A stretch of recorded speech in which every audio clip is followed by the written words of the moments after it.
अस्सलाम वालेकुम स्टूडेंट्स। आज हमें CS605 के असाइनमेंट नंबर 2 का सोल्यूशन फाइंड करना है और ये जो असाइनमेंट है हमें लेक्चर नंबर 10 से लेकर लेक्चर नंबर 15 के अंदर से दी गई है। तो चलो चलते हैं अपने असाइनमेंट के क्वेश्चन की तरफ और देखते हैं क्वेश्चन में क्या दिया हुआ है। उन्होंने क्वेश्चन में कहा है कि you are required to choose a suitable name or term against each description given in the below table. You are required to write only index numbers, no alphabets of names or terms in the below table against each description. अब देखें उन्होंने हमें कुछ जो है ना terms दे रखी हैं। ये उन्होंने हमें 13 टर्म्स दे रखी हैं और इसके अलावा उन्होंने हमें एक टेबल दे रखा है नीचे। ये देखें ये टेबल है। उन्होंने क्वेश्चन में हमसे ये कहा है कि ये जो टेबल में जो भी डिस्क्रिप्शन है ना, जो डिस्क्रिप्शन ऊपर दी गई टर्म में से जिस टर्म से मैच करती है या रिलेट करती है उसका सिर्फ आपने ये इंडेक्स नंबर्स दे रखे हैं। ये इंडेक्स नंबर इस टेबल में राइट करना है आपने उसके उस टर्म के अगेंस्ट जिस टर्म से ये डिस्क्रिप्शन रिलेट करती है। ठीक है, उसका हमने इधर सिर्फ इंडेक्स नंबर राइट करना है। एक और नोट इधर आप देख लें, 0 marks if create any other answer sheet format, right any other alphabet character instead of numeric index numbers. उन्होंने कहा है कि अगर आपने कोई न्यू आंसर शीट क्रिएट की तो आपको 0 नंबर मिलेगा और अगर आप लोगों ने अल्फ़ाबेट या कोई करेक्टर राइट किया इधर तो भी आप लोगों को 0 मार्क्स मिलेगा। तो इसके लिए हम अपनी असाइनमेंट फाइल को इधर ही एडिटिंग करके इधर से ही हम इसको अपलोड कर देंगे।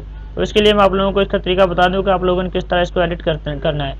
इधर से देखें, ये आप जाएं यहाँ पे ऊपर जाके यहाँ से इनेबल एडिटिंग करके यहाँ से अपनी फाइल को आप एडिटिंग कर सकते हैं। इधर जो डिस्क्रिप्शन दे रखी है इसको आप यहाँ से रिमूव कर दें। इस सारी डिस्क्रिप्शन को इधर से रिमूव कर दें।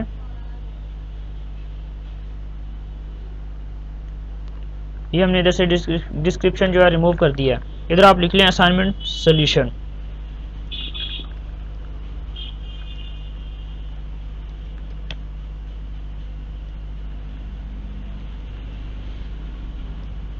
इसी तरह ऊपर जो है यहाँ से ये जो सारा ये है डेट दे रखी है उन्होंने और मार्क्स दे रखे हैं, इसको भी यहाँ से रिमूव कर दें और इधर भी आपने इधर आप लिख लें अपनी BC ID अपनी। ठीक है, और इधर ही जो है ना आप लोग अपना नेम नीचे लिख लें।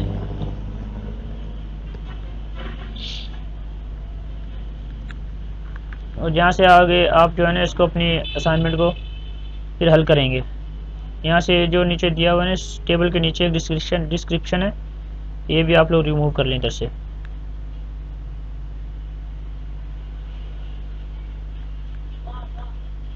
अब अपना जो टेबल है इसमें अपने इंडेक्स नंबर लिखें डिस्क्रिप्शन देख के। The maintainability of a product can be monitored with the help of this cost oriented matrix। ये जो डिस्क्रिप्शन है ना, पहली डिस्क्रिप्शन है, ये हमारी रिलेट करती है टर्म नंबर 3 से। जो ऊपर दी गई टर्म्स है इनमें से टर्म नंबर 3 से रिलेट करती है ये स्पॉइलेज। ठीक है, इसका हमने सिर्फ इधर इंडेक्स नंबर लिख देना है। इंडेक्स नंबर इसका 3 है तो अब हम इधर राइट करेंगे 3। ठीक है, इसी तरह आप जो आगे हमारी डिस्क्रिप्शन नंबर 2 है, इसमें उन्होंने कहा है कि the degree of which software performs it's functionalities. ठीक है, ये जो हमारी डिस्क्रिप्शन है ना ये हमारी 11 नंबर टर्म से मैच करती है तो इधर हम लिखेंगे 11।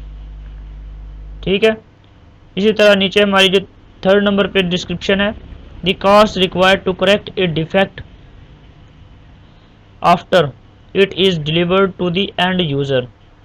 ये हमारी डिस्क्रिप्शन जो है ये भी हमारी 3rd नंबर टर्म से रिलेट करती है तो इधर फिर हम टर्म नंबर 3rd लिख देंगे। इसी तरह हमारी आगे डिस्क्रिप्शन 4 है, इसमें उन्होंने कहा है कि पोर्टेबिलिटी, रीयूजेबिलिटी, इंटरऑपरेबिलिटी। ये जो हमारी डिस्क्रिप्शन है ये डिस्क्रिप्शन टर्म नंबर 9 से रिलेट करती है। ठीक है, तो इधर हमें टर्म नंबर 9 राइट कर देना है। ये मैं आपको जस्ट एक सोल्यूशन दे रहा हूँ, अगर आप किसी को इसके बारे में कोई डाउट है तो वो हैंड आउट से अपना कंसेप्ट जो है क्लियर कर सकता है। आगे उन्होंने डिस्क्रिप्शन दे रखी है, a mechanism used to calculate the size of a software. ये जो हमारी डिस्क्रिप्शन है ये टर्म नंबर 8 से रिलेट करती है तो इधर हम राइट कर देंगे 8।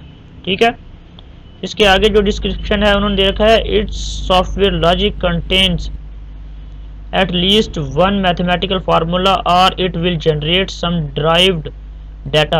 It also has the capability to change the behavior of the system। ठीक है, ये जो हमारी डिस्क्रिप्शन है ये हमारी 12 नंबर टर्म से रिलेट करती है तो इधर हम राइट कर देंगे 12, उसका सिर्फ इंडेक्स नंबर राइट कर देना हमने टर्म का। ठीक है, इसके आगे जो हमारी डिस्क्रिप्शन में मेंटेनेबिलिटी, फ्लेक्सिबिलिटी और टेस्टेबिलिटी, ये हमारी टर्म जो है रिलेट करती है टर्म नंबर 10 से।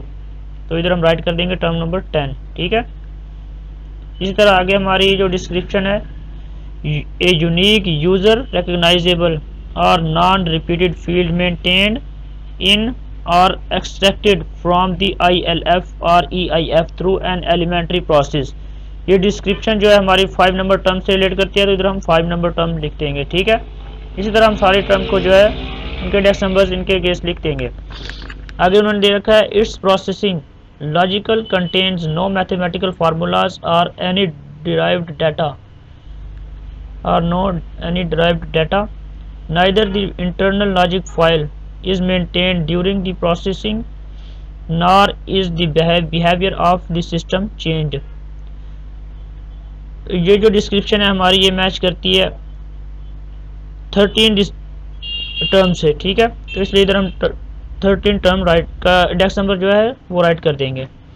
आगे जो डिस्क्रिप्शन उन्होंने दी रखी है उसमें उन्होंने कहा है कि एन इंटरनल लॉजिकल फाइल और an external interface file maintained by A mathematical transactional function.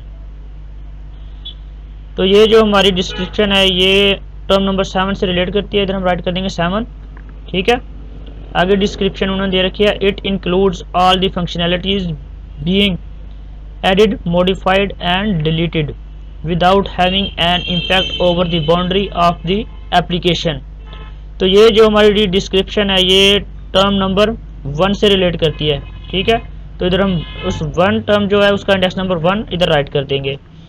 आगे हमारे पास डिस्क्रिप्शन है it is primarily used to deliver data to a user through the retrieval of data or control information from an internal logic file ILF or an external interface file. ये जो description है ये हमारी relate करती है term number 13 से, तो इधर हम उसका इंडेक्स नंबर 13 राइट कर देंगे, ठीक है। इसी तरह फर्दर हमारे पास जो डिस्क्रिप्शंस हैं उनके हम इंडेक्स नंबर राइट करते जाएंगे।